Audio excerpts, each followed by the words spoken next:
Ayan, may titignan tayong property. Ito yung papasok sa daan niya. Yan, papuntang Mongkada yan. So, ewan ko kung Mongkada pa lang ito. Tanungin natin mamaya. Mongkada pa lang to, alam ko eh. Mongkada Tarlac. So, halos boundary kasi ito ng alam ko Bayambang yung boundary nito mga sir. So, yung property na titignan natin, fish pond daw. Maraming fish pond. Natin ito din natin nakita ay na kon yung hindi ko pa na-vlog eh. Meron akong kon dito property, hindi ko pa na-upload, kumbaga na-vlog ko na pero hindi ko pa na-upload.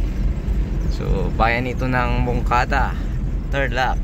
Ayan, so maraming mais. Tingnan natin kung pero ang daan dito putol pa lang, hindi siya diretsong ano. Pero at least yung daan nito ay ganito rin kaluwang pag natapos, ay pag ginawa. So 2 lane din siya. So pasok na pasok ang dalawang sasakyan. Siguro mga ano yan, 6 meters. Kasi meron pang meron pa siyang sobra doon sa dalawang lane. So yung tig isang lane alam ko tig 3 meters na yon. So 6 meters mahigit alam ko mga sir.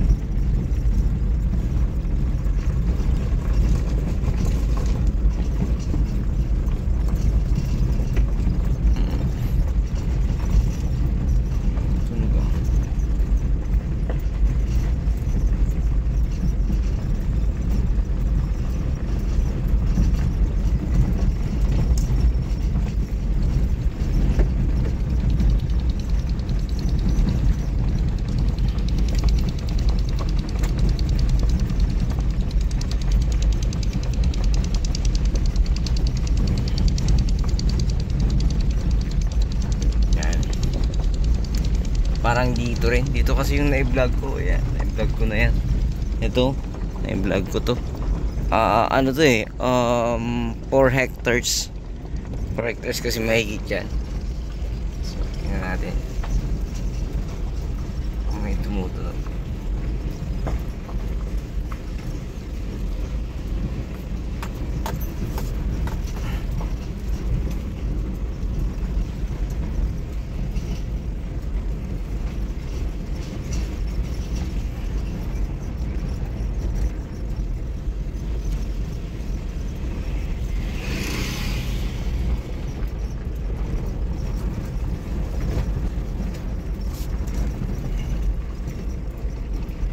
Okay, dito na yon. Malapit lang din. Siguro mga 2 kilometers lang. Baka wala pa. Medyo mabagal lang kasi tayo eh. So yan kasi hindi pa tapos yung daan. Kaya dito kasi mas malawang ang parkingan. Kaya dito kami mag-iwan. So wait lang. Ayan, tignan na natin. May siyam na ganito kalalaking fish pond. Tapos meron pang maluluwag. Parang palibot, pinalibutan yung palayan doon sa dulo. So tingnan natin kung gaano kalawang itong almost 20 hectares. Tapos may mga fish pond. Maluluwang yung fish pond na dalawa sa likod eh. So ito, ang luluwang din ito. Fish pond na to, maganda. So tara tingnan natin para makita natin. Dito sa taas kuya, wala dito ako. Meron yata dito. Meron. So na lang tayo sa Oh, kaya dito. Libutin natin tong fish pond para makita nila kung gaano kaluwang. Ayan. So ang sinasabing price 250 per square meter. I-check lang natin. So sa capital gain tax daw pag-usapan, sabi ng ating kasama. So ito ang luwang ng kanyang fish pond, ang luwang. So may daan na, may diki bawat fish pond na matataas. So dito sa harap wala nang tubig, pero dun sa likod may tubig doon.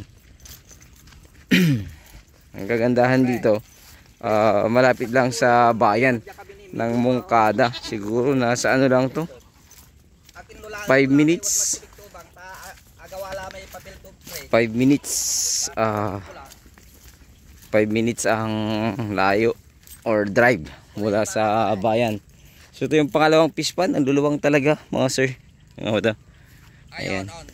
Sa mga naghahanap po ng ganitong fish pan, sa mga magagaling ano ba tawag doon? Mag-alaga ng mga isda. Ayan. Tapos ito tinatamnan nila sa likod daw ng ng pagkain ng manok. Ano ba tawag doon yung pagkain ng manok yun? Ano tawag doon sa pagkain ng manok, kuya? Sorghum. Parang masukal tong nadaanan natin. Hindi naman may daan, no? May daan yan. Nakita ko sa May daan yan? Nakita ko sa drone. Medyo masukal lang sa gilid-gilid. Ito pangatlo. Pangatlo. So ito medyo masukal na. May tubig pang konti. Kunting-kunti lang. So ganito kasukal tong daan ngayon. Pero may daan naman ng tao. So ibig sabihin may dumadaang tao. Oo. Pero pag nalinis to, pwedeng dumaan ng sasakyan, tricycle, gano'n. Pag na-develop, 4 wheels kaya. Kasi matigas na. Traktora, no? Ito parang pinagdugtong, no? May ano lang sa gitna, no? Oh. Parang dalawa ito. Dalawa. Oh, parang dalawang fish pan to, no? So, pangatlo, pang-apat. So, parang 10 siguro dito. 10 fish pan. Ayan. Ito yung mga masarap, matagal na akong di nakatingin nito. Wala ka bang nakuha ang ganito, kuya? Kawachile. Wala pa. Ang kagandahan dito, mataas tong mga diki niya. So ito yung pang-apat. Ayan, may tubig pa. Pang-apat, pero baka nakuha na yung isda na, no? Luwang, maluluwang. Siguro ang haba ng lapad nito, nasa siguro? Nasa 50 metro, no? Mahigit, parang mahigit. Mahigit pa. 50 meters mahigit. Yung lapad or frontage niya, ganun din sa harap, mga sir.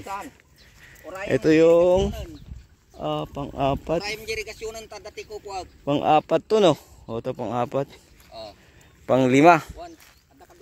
Pang-lima, pang-anim. Ayan. May tubig pa rin. Pero nakuha na siguro yung mga isda nito.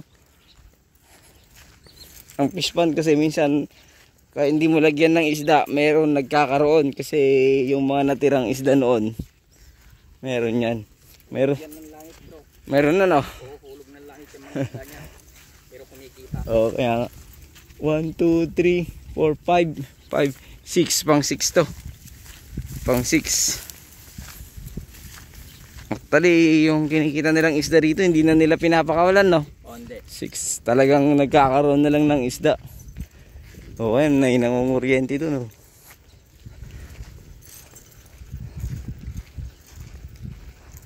So, sa ngayon siguro walang nagbabantay. Mga caretaker na lang, oh. Kasi hindi naman nila nilalagyan.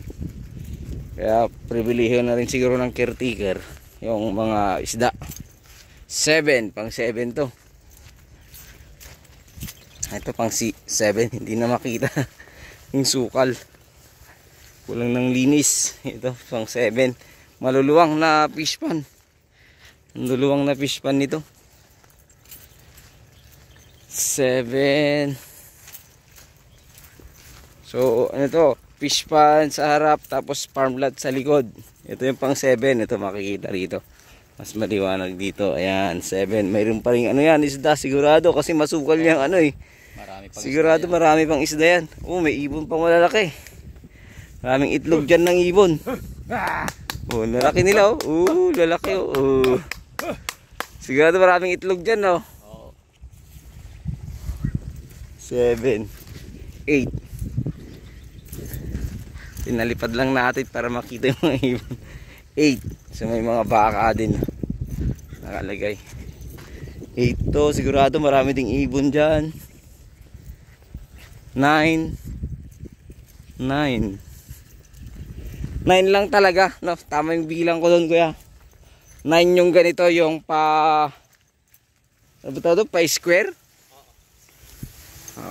Yung palapad, 9. Tapos mayroon kasing palibot dyan, palibot yun sa part na yan. Yan, mayroon na yung susunod. Tapos may kasunod pa. Ito na yung pang 9. Sigurado marami pang isda yan. Kasi maraming Hindi yan basta-basta mauubos pag may mga ganyang nakalagay na ano ba yung mga yan? Ganyan, damo na malalaki.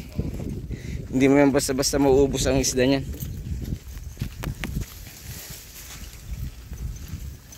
Yan yung isang maluwang. Ito na yung isang maluwang, may nakapalibot na sa ano niya, sa gilid na fish pan, no kuya? Oo. Tapos tinatamnan nila dyan sa gitna. Oo. Ayan, pero parang fish pan na maluwang din, no? Oo, maluwang na fish pan yan. Oo, ang luwang na fish pan nito. Oh. Pero pwede mong palayan dyan. Oo, palay. Pwedeng taniman Ito. ng palay. Palibot kasi ganyan, palibot yan. Makikita yan sa drone, nakapalibot na ganyan. Hindi na tayo makakapunta dun sa kabila kasi alam ko wala nang labasan. May daanan pa ba doon? Mayroon. Pwede rin palang libutin doon. Try natin. Para makita din nila yung gilid nun. Kasi masyadong masukal. Hindi makita. Ayan. Ito may tubig pa. Sigurado ito marami pang isda to kasi daming sumabit. Yan natin. Mamaya magtanggal na lang tayo doon sa labas. Ano tawag dyan? Garumigad sa Ilocano. Garugad. Pero yan yung yung gamot sa ginagamot sa mga kidney, sabi nila. Ipakulo mo. Ayan. Ang luwang ng kon nito. Pero meron pa rin ano yan, yung may-ari ang nagpapahuli ng isda o yung mga caretaker na rin lang talaga? Ang mga caretaker na. Caretaker na, no? Ang luwang ng fish pan na to, laki. Pag ganitong panahon, pwede mong sakahin yung gitna, oh. Sinasakayan ba? Sinasakayan. Sinasakay mo. So ngayon, hindi lang, no? Kaya hindi muna nagsakay yan. Sa kabila sinakay, pinakamaluwang. Kulang na 10 hektarya yan sa kabila. Ito, Ayun po. so kulang na sa halos 10 hektarya mahigit yung yung Sinasaka. sinasaka. 10 hectares more or less yung sinasaka nito. So tingnan nyo, may nakalagay pang ganyan. So ibig sabihin maraming isda ito. Ang luwang kasi. Kung mapakawalan mo to ng maraming isda, 250 pesos per square meter. Pag-usapan daw yung capital gain tax. So yung sa amin nga, hindi pa namin sigurado eh. Hindi pa sigurado pero makakahingi ka ng 5% kuya. Oo. Pag-usapan. Usapan. Oo, mahirap na to. So meron siyang dyan, parang maliit na dam, no? Oo. Para pagpasok ng tubig doon sa kabila. Kasi sa kanya pa yung kabila eh. Actually yung kabila palapad eh. Pinakamaluwang. Pero hindi na natin siguro mapapasyal sa dulo, no? Hanggang dito na lang tayo, no? Pero napalibutan rin yan ng kanal. Pinagpukunan ng tubig pag nagtatanim. Kanal na parang ganito. Oo, parang ganito. Parang ganito. Kanal kasi ang tawag nila pero fish pan kasi yon na ginawa nila. Para pag-istakan lang ng tubig para yung pagsasaka nila tuloy-tuloy. Dito ang ganda rito. Ang ganda ditong tignan. Oh, ganda. So talaga ito lang. Parang fish pan yung marami, no. Pero at least may pagkukuhanan ka ng tubig. Kasi maraming kwento eh. Nakapalibot to eh, makikita nyo sa drone. Pinaliparan ko kasi ng drone bago ko blinag.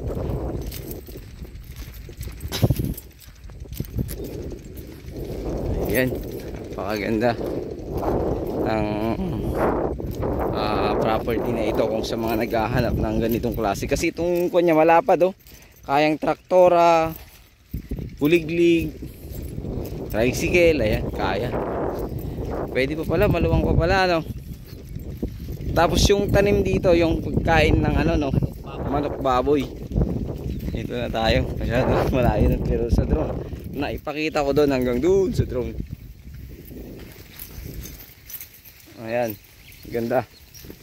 Dito may papakita ko dito kung gaano siya kalaki. Ayo, mga kulang 10 hektarya to. Pero yung tinanim nila pagkain ng manok tsaka baboy dito sa kabila wala, no? Wala, oh. Pero ito ganito rin nakapalibot ang parang fish pan niya. Palibot din yan. So So tingnan nyo, may nangunguha pa ng ano, siguro mga ano yan, yung mga shell, no? Shell, no? Suso, ganun. Ito nakapalibot din, parang ganun din siya. So ito pwede ring tamnan, kaya lang hindi nila tinamnan, tsaka ito. So yun ang tinamnan nila. So yan, binibenta, saan nila binibenta yan kuya? Yung mga pagkain ng manok. Pupunta sila dito, binibili na angkat. Mas mahal sa mais. Pero yung patubig niya ganun din. So, parang mas Lagi naman hindi pinapatubigan niya. Ay yung ano yung pagkain ng buwan na yan, hindi naman talaga almost pinapatubigan, hindi naman talaga inaabunuhan. Parang tinanim lang. Mo, ganyan na niya. Pag umani ka na, ay pag umani na, pwede. Walang abo-abono yan, no? Wala. Walang fertilizer, walang spray. Oo, walang spray. Basta papakita ko sa inyo mamaya yung nasa harap kung gaano siya. Pag malaki na siya, ganun siya na meron dun meron na. Ito kasi bagong tanim lata itong mga to. Buto din siguro yung mga yan, no? Buto. Parang mais. Pero maliliit, oh. Parang munggo. Itong part na to, yan. Ito kasi hindi na nila tinamnat. Siguro kulang na sa budget. Ano yan? Pinatanim ng may-ari o yung caretaker na yung nagtatanim? Pinatanim ng may-ari. So hanggang dito lang yung boundary natin mga sir. Ayan. Boundary natin yan, lilibot tayo. Tapos ito palapad kasi dito sa kabila Gumanon siya, tapos gumanon. So mas malaki ito. Marami pang space para sa fish pond. Sa mga negosyo ay fish pond, maganda to mga sir. Sana yung presyo yun na talaga 250 para baka mamaya tumaas pa kuya, hindi naman, hindi, yun na talaga yun. Ito pa, hindi na sa kanila to, no? Sa kanila pa to? Akala ko hindi na kasali to. Itong kanal. So dito ang katapat niya. So yung mais lang ang hindi. Dito pala siya. Tapos pa ganun. Ito lang hindi na.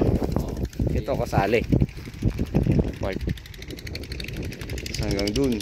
Ayun, pakalawang. So sa drone yan, nakita naman mga sir. Malinis yan. Malinis. Doon lang sa harap yung masusukal talaga. So libutin pa rin natin dito sa kabilang side para makita rin ninyo. At least hindi po tipid. Natipid man sa pinakalikod pero dito hindi. Hindi pa naninipa yan. Kamanipa yan. Ayan o. Galing tayo dun kanina sa Pandaron. Dito na tayo. Nalibot natin itong almost kung din itong nalibot natin. Mga 10 hectares din. Yung sa kabila hindi na natin nilibot yun. Kasi malinis naman mga sir. Ito kasi medyo masukal kaya kailangan ko ipakita yung boundaries ng property para pag dun sa drone alam na ninyo mga sir. So ulitin ko, bahay nito ng Moncada Tarlac. So ang fish pond nito siyam na palapad, 10 palibot na malaki, no? Yung parang kanal siya. Tapos mayroong farmland sa gitna. Ayan. Maluwang yan. Oo. Ayun, mga luwang nito. Wala lang mga tanim na mga mangga sa ano to. Ang ganda, no? Taniman ng mangga ito. Pinagtaniman sa ano ng mangga or taniman ulit. Yung mga makakabili. Pero dapat ang space mo na nasa 20 meters kasi ganun talaga yung luwang dapat para hindi magkakalapit pag malalaki na sila. 20 meters tama lang yun. Kasi yung 15 meters malapit pa rin pag malaki na. Kasi yung iba 12 meters magkakalapit pa rin. Pero yung 15 okay pa naman para mas marami yung maitanim. Kaya lang medyo talaga ganun napakalaki. Pag lumaki na, I mean. So dito may tanim naman silang mga akasya. Lilim. So makikita nyo marami pa talagang isda din to. Kahit ganito na malinis na. Tuloy na kuhanan na yan. Kaya lang marami pa rin.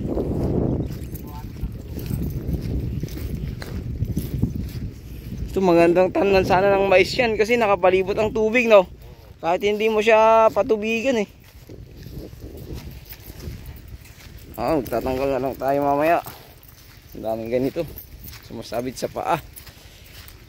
Sa shorts. Ayan, nandito na tayo sa gilid sa kabila. So, sa mga naghahanap po ng ganitong property, pwede nyo po akong i-message at para makapag-set po tayo sa may-ari ng araw kasi hindi siya taga rito, no kuya? Hindi siya taga rito taga Olonga po, kaya kailangan yung pag-set or pwede namang silipin nyo muna before tayo mag-set sa seller ng araw ng pag-uusap ninyo mga sir. Kasi mahirap yung medyo malayo, wala dito yung may-ari. So almost 20 hectares.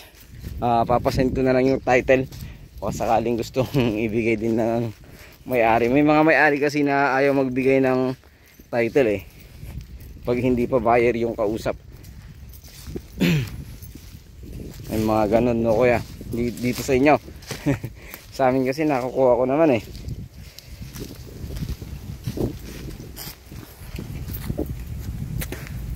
Ayan, dito na yung start ng ng mga palapad na fish pan. So maluluwang na fish pan, tapos napalibutan ng fish pan yung malaking farm lot. Kanal ang tawag nila pero parang fish pan na rin kasi yun kasi may mga isda rin ito yung mga strikes kanina, tapos yung mga ibon doon ang dami. Fish pan po yan tawag kasi sa ganyan. Fish pan na kasi yun. Ang kate na, no? Ano ba tawag dyan? Ano sa amin tawag dyan garugad. Kasi tumidikit sila sa balat. Ito yung na picture to na iniinom kaya pakuluan. Kakagamot daw. Hindi ko sigurado. So ito yung mga mga sir, and sana pakishare nyo na po aking video, pakilike and share mga sir, pakisubscribe din po ang aking munting channel mo and Joel Vlog. Malay nyo dito kayo makahanap ng mga property na hinahanap ninyo. Ayun, daming ibon. Di ba naninipayan kuya? Dito ito yung mga fish pan nila, palapad. So ang pagitan lang mga diki, ginawang diki, no? Pero at least malalapad tong diki nya yan kaya kita ko yung mukha nya nakita ko yung lupa nya, pwede sa sibuyas. Akala ko sibuyas nakatanim doon kanina sa drone kasi parang sibuyas. Pag nalapitan mo pala yung pagkain pala ng manok.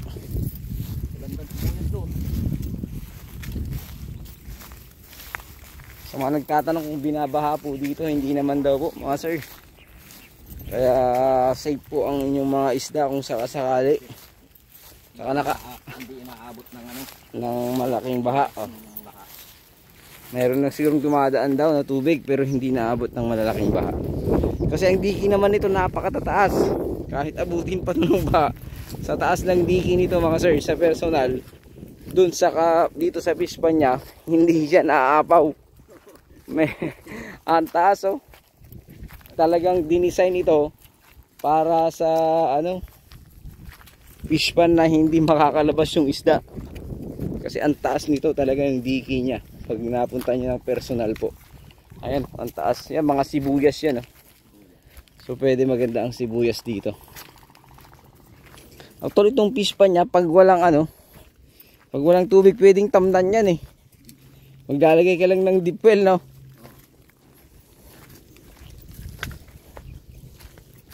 Yung solar pump, ganda nun. Ay nailagay na kami sa isang property na nabenta namin. Solar pump ginamit. Ayan, ganito talaga ang buhay sa pagbablog. Wala na yata tayong madaanan. Hanggang dito lahat tayo itong daan na hindi masukal. Ayan, kaya ng tao, no kuya? Yun, masukal kasi oh. Sayang kung tinamnan to ng mga prutas. Mangga ginon. Atis, yung ayun, kasi matibay yung atis sa ano eh. O yun, nagkukuryente oh. Kasi free na ang kumuha dito ng isda eh. Baka kumpare mo kuya.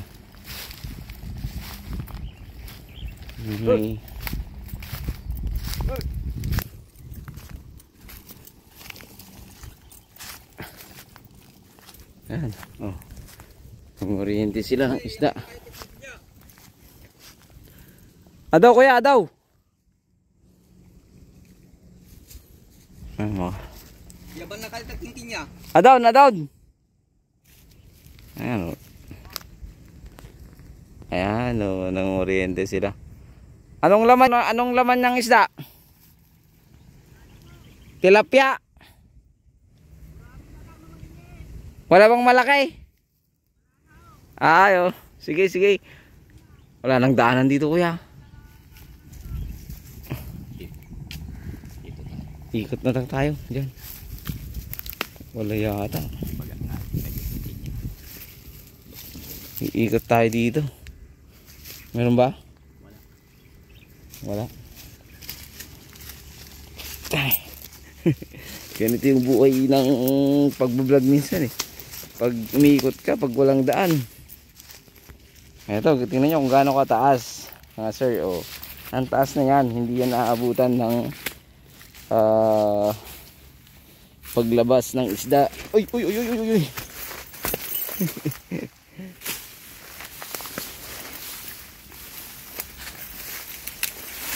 Madulas. Kaya hindi yata ako makakakyat nito. Yung kahoy mo kuya. Kuya, yung kahoy mo. Ay. Ah. Pag bibitawan. Talagang tutumba ko dito. Ito. Mikot tayo.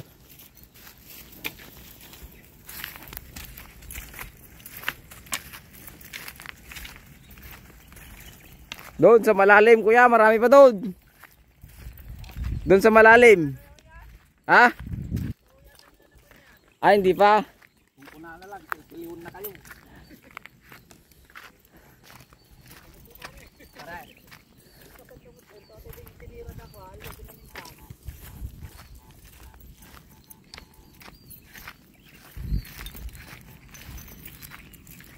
Walang dalag kuya. Maliliit na.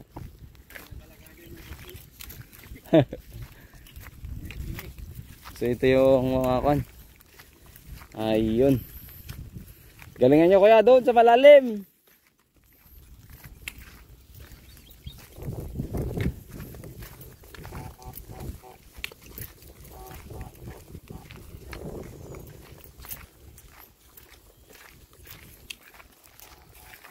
Maraming itlog siguro ng ibon dito. Daming ibon, maliliit, malalaki. So ayun. Puso na natin. Okay, dito na tayo ulit sa harap. Papakita ko lang sa inyo mga sir yung yung pagkain ng manok yung tinanim sa likod para makita nyo po, may idea po kayo.